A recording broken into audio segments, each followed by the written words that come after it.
Kuna Mustafa, mzee wa kujichora. Mustafa nakwenda kucheza mechi dhidi ya Singida Black Stars. Chui hawa wa Singida hapa katika dimba la Meja Jenerali Samuyo. Pengine kwako wewe ukitazama mchezo wa awali mlishinda 2-1 pale kwao. Pengine mchezo wa leo unaotazama kama ni mchezo wa namna gani? Kwanza tumshukuru Mwenyezi Mungu kwa kuweza kutufikisha salama siku ya leo. Kwa kuzungumzia mechi ya leo, yani kwa sasa hivi kwa michezo iliyobakia kwa Simba tuhitaji jambo lolote zaidi ya ushindi. Kwa hiyo Singida yeye kama ni chui, sisi ni Simba. Sisi ndio wafalme wa nyika. Kwa hiyo kwa uwezo wa Simba, kwa wachezaji wetu kuwa bora, kwa kuonyesha kiwango kikubwa, kwa uwezo wa Steven Baka, itokea ujio wake wa kwenye kuja Tanzania, ameongoza Simba michezo karibia 29 bila kupoteza mchezo hata mmoja. Mimi sina shaka kwamba leo tutaibuka washindi, kwa tena ushindi mkubwa kabisa. Pamoja ndugu zao wamewasaidia. Ndugu zao wamewasaidia. Kina nani na wamewasaidia nani, wamewasaidia nini? Kwa taarifa nilizonazo kwamba Young African Modern Club wamewasaidia Singida. Na nilisikia kwamba siku ya wakati wanaingia hapa Dar es Salaam waliwafikishia kwenye lile jumba ambao walifikia wao. Jumba la maajabu. Sasa sisi kama walipelekwa, sisi tunawaambia kama walipelekwa kwenye jumba jeupe, wajiandae na kipigo tu. Umeelewa? Sio kama waliweza wao watafanikiwa. Hamna. Umeelewa? Sisi wale kwanza pamoja walienda kwenye jumba jeupe. Sisi alituua ni muamuzi. Kwenye ile mechi kama uliangalia kweli vizuri, alituua sisi ni muamuzi. Kwa sababu kwenye ile sio maajabu ya maajabu gani, kuna maajabu gani mpira kama hauna, kuna maajabu gani? Si tungechukua kombe la Afrika basi. Si ndio klabu ambayo iliongoza pointi 5 mapema tu kwenye klabu bingwa barani Afrika. Mapema tu alikuwa na pointi 5. Alifuzu? Hakufuzu. Tumeleta kombe la Afrika hapa sisi. Sisi refa ndo alituua. Kama na kuhakikishia, kwa sababu Ribase alichezewa rafu na kipa wao. Umeelewa? Jigidiara. Ilikuwa clear penalty. Make goli la 3. Kwa hiyo jumba la maajabu wao wenyewe halijawasaidia kitu, ni mipango ya marefali tu. Wamewini kwenye upande wa marefa. Kwa hiyo binafsi naweza nikasema kwamba Simba sisi kama sio maamuzi mabovu ya marefali, sisi ubingwa tulikuwa tushatawaza. Yaani leo tulikuwa tunafanya yeye rasharasha kumalizia kina Mligo, kina Chasambe wanamalizia ligi tu. Yani kina Chasambe wanamalizia ligi. Kina Abeli wale. Wanawake singeona wachezaji wa kikosi cha kwanza, tungekuwa tunajiandaa na finali ya CRDB. Umeelewa? Lakini kutokana na mambo ndio yale tu. Najua nikwambie kitu kimoja. Ukimwona mtu anafanya kosa kila siku hilo la kujirudia, maana yake anapata faida. Na ndio maana waamuzi wote wanafanya makosa ya kujirudia, sababu wanapata faida kubwa. Sio, unanielewa? Lakini penalty kama alikubali juzi kwenye mechi ya Azam na Young African Modern Club, kwa nini alikataa yule refa yule alikataa kwenye penalty 2 kwenye mechi yetu sisi na Azam kule Chamanzi? Refa yule. Inawezekana ni mpango. Hiyo iko wazi, haina haja kupepesa macho.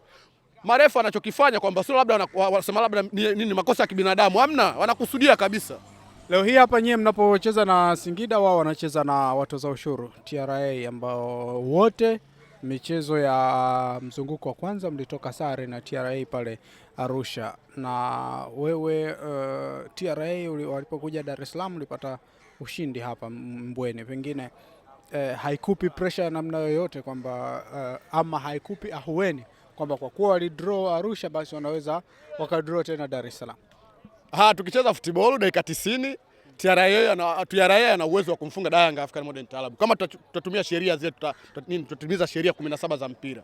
Ila kama kwa yale makando yanaendelea, basi TRA hawezi kutoka, kwa sababu TRA kabla ya kuitwa TRA ilikuwa inaitwa Tabora United.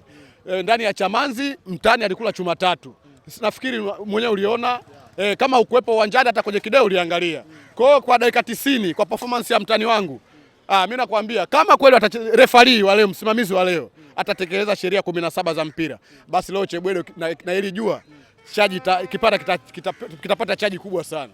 Na wataondoka na ushindi mkubwa. Lakini kama maofu yangu mimi, kwa matatizo ndio yale tu ya kila siku ya waamuzi wetu. Jana Muhibu Kanu, kocha wa Singida Black Stars, alisema kwamba wao wameshatimiza malengo yao. Malengo yao ilikuwa ni kulinda ile nafasi ya kwenda kucheza klabu kombe la shirikisho barani Afrika, na mpaka hivi sasa wapo kwenye top 4 na hakuna anayeweza kuwatikisa pale walipo. Kwa hiyo mchezo wa leo hakutakuwa na cha kupoteza, kwa sababu malengo yameshatimia. Basi wanakamilisha ratiba zao, hawataruhusu nyie muharibie sherehe yao. Sasa mimi nikwambie, yani hawa hata kama isingekuwa labda wanayo kwamba wamekuwa kwenye alama ya top 4 pale, sisi tukikutana na Singida wawe wamechukua ubingwa, hawajachukua ubingwa, wawe kwenye top 4, wasiwe kwenye top 4, ujue kwamba mechi ya Simba na Singida ni tough, tofauti na wakicheza na wao na mashoga zao, simenelewa, mtu na shangazi yake kule ambao wanacheza leo KMC, simenelewa. Kwa hiyo ukiniambia kwamba leo wasema hawana cha kupoteza, mimi naweza nikakukubalia, na mimi binafsi naweza nikasema kwamba leo tucheze kwa tahadhari, wachezaji wetu wanaweza katuumizia kwa sababu tuna finali ya CRDB. Kwa hiyo mimi hofu yangu kwa wachezaji wa Singida kutuumizia wachezaji wetu makusudi kabisa, kwa sababu watakuwa na wametumwa na ndugu zao. Kwa hiyo hofu yangu ndio hiyo, lakini ukiniambia sijui hawana cha kupoteza, hilo linajulikana tokea siku nyingi tu. Hata usingekuwa top 4, singejua mechi ingekuwa ngumu na Singida na sisi. Sisi tunaelewa kabisa, yani kwamba wasifikirie kwamba sisi hatuelewi kwamba mechi na sisi na Singida tunajua kwamba tunacheza na Yanga B. Unaelewa? Ukiachilia mbali hayo, sasa leo nimeona mgongoni kwako umeandika kwamba Pemba haendi mtu shabiki asikilizwe. Pengine ujumbe huu una maana ipi, kwa maana ya kutaka kugomea mamlaka za mpira ama nini lengo la ujumbe huu? Unaniruhusu niwaonyeshe ujumbe ama niongee? Ujumbe wauone kabla sijatoa kuongea kwanza. Maana huwezi kuandika kitu bila kukitolea ufafanuzi. Na fresh hapo au sio? Hapo fresh au sio? Sasa nimeandika kwa sababu moja. Unajua kwa nini finali ya CAF Champions League inacheza nyumbani na ugenini? Unaijua sababu gani? Kwa sababu ya mazingira yetu ya Afrika, umbali, uchumi wa mashabiki, sisi uchumi wetu wa kiwango cha chini, ndio maana tukacheza nyumbani na ugenini. Maana yake aliyekuwa nyumbani mashabiki wapate nafasi ya kuweza kuishuhudia klabu yao. Ukitoka hapo anaenda ugenini, kwa sababu sisi vilabu vyetu havina uwezo wa kusafirisha mashabiki au mashabiki hatuna uwezo wa kwenda kuangalia labda mfano finali inaweza kufanyika labda Misri au labda Morocco. Hatuna uwezo huo, simenelewa. Kwa hiyo sasa leo hii 99.9% mashabiki wa Simba tuko bara, simenelewa. Leo hii unatupeleka Pemba, unatuletea siasa kwenye mpira, unatupotosha, simenelewa. Yaani unatupoteza. Sisi tunahitaji mamlaka husika waturudishie finali. Siku bado nyingi, simenelewa. Finali iletwe huku bara, simenelewa. Yaani kutupeleka kule maana yake kama wanatukomoa, simenelewa. Mimi leo hii nikwambie, Unguja nauli ya boti kawaida ile ni 35 kwenda na kurudi 70, simenelewa. Hiyo 40 mara ya mwisho mimi nilisafiri kwa 35. Kabla mafuta hajapanda. Sasa leo hii unavyozungumza Pemba nauli ya kwenda na kurudi ni 160, si ndio hivyo? Sasa kama 160 maana yake 80,000 160. Kule kwenda kulala unajua unatumia gharama za kwenda kulala, kula. Na utaratibu wa Pemba mwenyewe unaujua. Kule huwezi kulala nyumba ya wageni kama huna cheti cha ndoa. Sasa mashabiki wengi tuliokuwa wengi wa mpira hatujaoa, simenelewa. Manake wanatukomoa, wanatufanya vitu ambavyo havipo. Kwa hiyo tunaomba mamlaka. Unajua sisi mashabiki wa Simba ni watu wazuri sana, ni watu wasikivu sana. Hatupendi kuvunja sheria kama wenzetu. Wenzetu wanavunja sheria na kanuni. Tumeona baadhi ya mashabiki wa Yanga African Model Club wakifungiwa kutokana na utovu wa nidhamu. Sasa sisi hatutaki tufikie huko, simenelewa. Kwa wenzetu, kwa sababu msimu ulioisha tarehe 8 unafikiri unakumbuka nani walianzisha vurugu, simenelewa. Mpaka mechi ikasema hatuchezi, na alianzisha kiongozi, makamu wa rais wa Yanga African Model Club. Hatuchezi, kaanzia kwa kiongozi mpaka mashabiki wao hawakucheza kweli.